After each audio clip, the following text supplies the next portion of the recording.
Bonjour les amis, et bienvenue sur la chaîne très apolitique de Red Clem le Z. Aujourd'hui, nous allons parler des woke qui veulent cancel le travail. Alors, plus exactement, on va parler de la génération Z et du fait que tous les zoomers sont des woke. Tous. Pas tous. Tous, Christine, tous. Oui, tous. Absolument tous. Bref, on va pas s'attarder, on va lire un article de suite, après le générique. Top, c'est parti.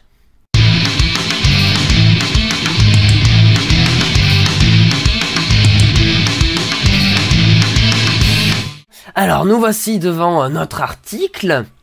Donc, la Gen Z, donc pour Génération Z ou les Zoomers, hein, bref, refuse le stress au travail. Et, d'après cet article, elle a bien raison. Oui, parce que bon, on critique souvent, alors je me suis dit que j'allais prendre un article de gros frustrés pour contrebalancer un peu le discours qu'on a l'habitude de voir, mais on va tenter de rester très critique. Alors, je vous mettrai l'article de toute façon dans la description, comme d'hab, vous connaissez les bails.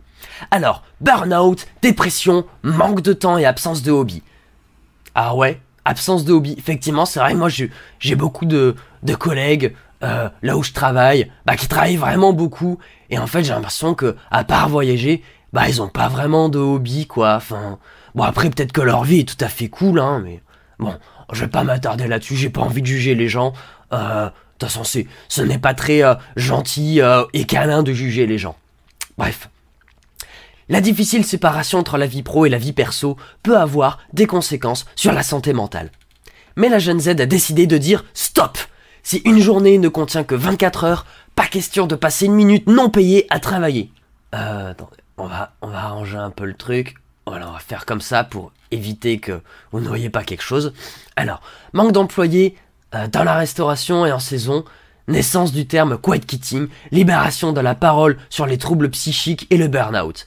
Si le conflit générationnel existe depuis toujours et peut parfois causer des problèmes dans le monde du travail, aujourd'hui il semble que la Gen Z, les personnes nées entre 1997 et 2012, effraient tout simplement car elles refusent tout ce que ces aînés endurent depuis des décennies. Et surtout, elle n'a pas peur de montrer son désaccord dans le milieu professionnel et en dehors. Ah, ça fait du bien de boire un coup. Pour plus de la moitié des Français, le travail est une contrainte. Alors que la France réclame des salaires indexés sur l'inflation, on a pu le voir notamment à travers récemment la grève des raffineries et aussi RATP, SNCF et compagnie. Voilà. Une étude IFOP publiée ce jeudi 20 octobre révèle que pour 54% des Français, se lever pour aller travailler est une contrainte. Oh ouais, c'est une contrainte, y a même des jours, je sais pas vous, mais y a même des jours où pour moi, c'est une violence. Et d'ailleurs, quand je rentre le soir, des fois j'ai même du mal à me coucher, parce que j'ai envie de profiter de ma soirée, et j'ai envie, d'avoir une vraie vie. Et effectivement, on rogne un peu sur le temps de sommeil, du coup on est fatigué, et du coup on répète ça, et du coup on accumule de la fatigue. C'est un peu compliqué. Donc le fait qu'il y ait autant, que ça soit aussi difficile pour autant de Français, moi je l'entends, je le comprends. Et même si on aime ou on n'aime pas son travail, d'ailleurs, je pense que ressentir le fait que c'est une contrainte, ça n'empêche pas non plus d'aimer son travail. Pour moi, c'est quand même deux choses différentes. Bon. Et alors selon cette étude publiée sur les Makers, bon, ça je sais pas trop ce que c'est, vous irez voir si vous voulez, vous êtes grand. 37% des sondés sont concernés par le principe de quiet quitting ou démission silencieuse. Alors on va voir ce que c'est, comprendre, faire le minimum syndical, éviter les after-work gênants, se moquer des regards désapprobateurs des collègues quand on ose quitter le bureau pile à l'heure indiquée sur notre contrat. Mais si le principe de quiet quitting existe, son contre-exemple existe lui aussi. On parle alors de quiet promoting. Et ça, je pense qu'on en connaît tous aussi. En gros, il s'agit de travailler plus, de récupérer de nouvelles missions et responsabilités sans gagner un centime de plus sur la fiche de paie. Est-ce que ça vous dit quelque chose? Voilà, bah oui, voilà, moi ça me parle, hein, j'en vois aussi, et j'en ai vu d'ailleurs une bonne partie, et également, bah des fois, partir en arrêt de travail, parce qu'ils en pouvaient plus, hein. Donc après, voilà, c'est aussi un projet de vie, il y a des gens qui sont motivés, parce que ça, effectivement, les gens sont motivés pour faire ça, soit parce qu'ils aiment leur travail, ou aussi parce qu'ils veulent monter dans la hiérarchie, et espèrent avoir plus de responsabilités, donc avoir un travail qui les intéresse encore plus, et ça s'entend, et aussi augmenter leur rémunération, parce qu'on va le voir après, la rémunération c'est aussi un facteur important, hein. Je pense qu'on est quand même une certaine quantité de personnes que si on n'avait pas besoin de travailler pour vivre, entre guillemets, si on était tous rentiers, hein, on cracherait pas sur la soupe, hein. Après, il y en a qui continuera à aller travailler parce que, ils ont pas d'autre occupation et après, si ça leur va, c'est tant mieux aussi. Après, est-ce que le travail aussi ne nous empêche pas aussi de trouver des choses qui nous intéressent réellement dans la vie, hein? Moi, je pose la question, hein. Après, ça veut pas dire que c'est le cas pour tout le monde, évidemment. Voilà. Alors, on va continuer. Voilà, comme je disais, pour 45% des personnes interrogées, le salaire reste leur seule raison de se lever le matin. Alors si celui-ci ne bouge pas d'un centime, pourquoi s'embêter, hein? D'après France Bleu, en 93, seulement un tiers des Français indiquaient que l'argent était leur principale motivation à travailler. Clash d'une génération ou mal-être collectif? Après, ça se trouve aussi à l'époque... on était peut-être plus mal vu pour dire ça, peut-être qu'à l'époque, la valeur travail était un peu plus en vogue. Après, aujourd'hui, on voit une recrudescence justement de ce genre de discours, hein. Enfin, moi en tout cas, je le remarque, je pense qu'on assiste plus à une polarisation, c'est-à-dire que on a des gens d'un côté qui sacralisent encore plus la valeur travail qu'avant, et d'autres gens qui la rejettent encore plus qu'avant. Voilà.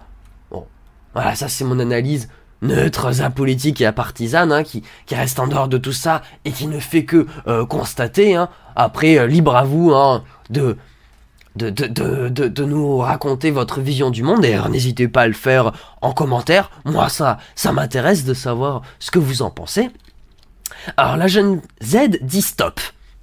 D'après cette méthode, d'après cette même étude IFOP, près des 3/4 des Français pensent que les jeunes générations travaillent moins qu'avant, y compris les millennials, 25-34 ans, qui sont 71% à être d'accord.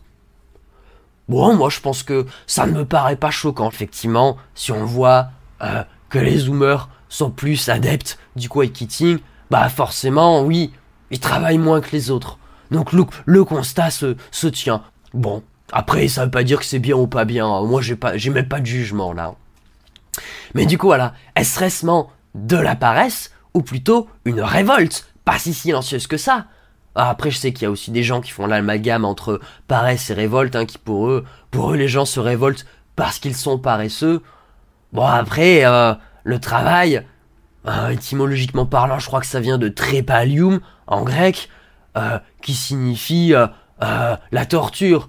Non, bon, le travail, à la base, c'est pas censé être un truc très agréable. Donc que des gens veulent s'écarter de quelque chose qui n'est pas très agréable, moi je pense que c'est plutôt compréhensible, hein.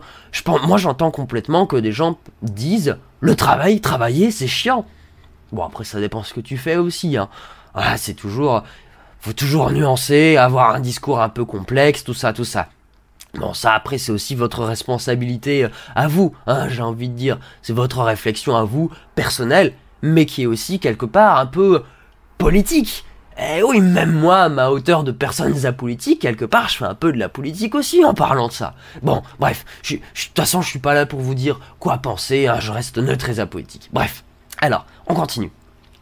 La jeune Z est la génération la moins résiliente que j'ai jamais vue, raconte Steven Bartlett, entrepreneur et podcasteur dans les colonnes de Trax. Ouais, après l'entrepreneur, hein, c'est normal qu'il pense ça aussi, hein. Lui, il intéresse que les gens travaillent pour lui, quand même. Bon, on va continuer. J'ai peur que lorsque j'embauche des personnes de cette génération, je dois presque faire des efforts supplémentaires pour vérifier qu'elles peuvent s'adapter à une culture de haute intensité, où les demandes peuvent arriver le samedi, parce que le monde ne s'arrête pas le samedi et le dimanche. Ouais, mais bon, les gens sont humains, ils ont peut-être aussi besoin d'un peu de repos et que les choses s'arrêtent un peu, hein. Enfin, je pense. Après, effectivement, le monde continue à tourner. Mais bon, si les gens sont prêts à recevoir des sollicitations le samedi et le dimanche, bon, c'est ok. Après, bon, faut pas non plus que ça devienne qu'on force les gens à le faire, quoi.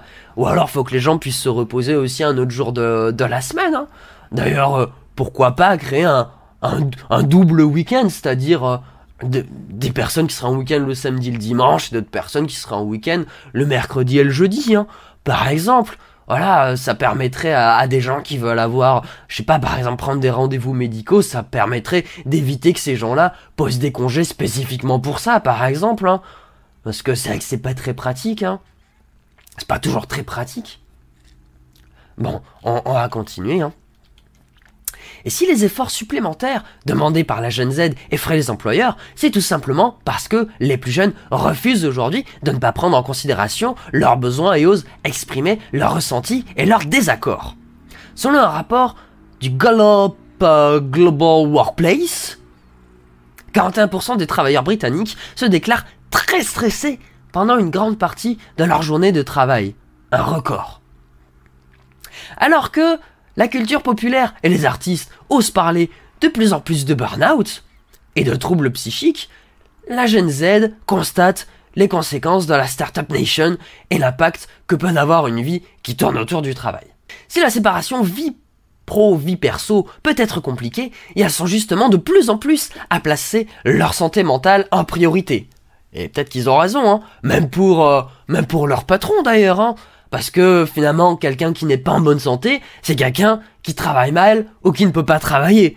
Donc finalement, c'est quelqu'un qui ne devient pas productif et donc, c'est pas bien pour vous les patrons, hein, désolé, hein, mais voilà. Après, c'est aussi pour ça que certains essayent de prendre soin de leurs employés, mais bon, souvent, on nous propose quand même des formations en développement personnel pour nous dire, en gros, vous êtes stressé, arrêtez, relaxez-vous, respirez, faites un peu de yoga et de méditation et ça va bien se passer. Bon, moi je trouve ça un peu limite. Moi, je pense que c'est pas suffisant pour prendre soin des gens. Après, bon, on a le droit de pas être d'accord et de penser autrement. Bien entendu, moi je veux pas imposer mon point de vue. Voilà. Du coup. Donc elles sont justement de plus en plus à placer leur santé mentale en priorité, quitte à louper quelques heures supplémentaires, de toute façon non rémunérées. Donc finalement, est-ce que c'est vraiment dans l'intérêt des travailleurs d'en continuer à travailler même s'ils sont pas payés? Ouais, j'ai envie de vous demander, est-ce que vous faites du bénévolat, vous, hein, quelque part? Bon, voilà. Ici, au lieu de critiquer la jeune Z sur sa paresse ou sa tendance à verbaliser ce qui ne va pas, on prenait plutôt exemple sur elle. Combien de burn-out aurait pu être évité? Alors la prochaine fois que vous trouverez que le ou la stagiaire part trop tôt, partez avec. Et ouais, j'ai même envie de dire, si on est plus nombreux à faire ça, les gens, les patrons, les entreprises vont avoir besoin de recruter un peu plus pour s'ils veulent augmenter les cadences. Et donc, s'ils recrutent un peu plus, ça veut dire qu'ils vont faire baisser le chômage. Voilà, tout simplement.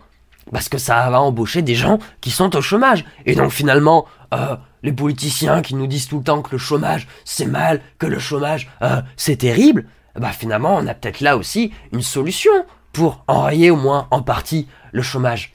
Voilà, moi, je pose la question, après je suis neutre et apolitique, bien entendu. Bon, c'était tout pour cette vidéo. N'hésitez pas à vous abonner, à mettre la cloche si vous êtes au courant et si ça vous intéresse toujours autant les conneries que je vous raconte. N'hésitez pas aussi à liker et à commenter cette vidéo, à la partager, soyons fous, que ça vous plaise ou non, hein. N'hésitez pas à me dire aussi si vous trouvez que c'est de la merde. Moi, de toute façon, ça me fait du référencement. Après, ça permet aussi de créer du discours. Voilà. Moi, je vous dis, restons gentils et soyons câlins si consentis. Et ciao, bye bye, à la prochaine!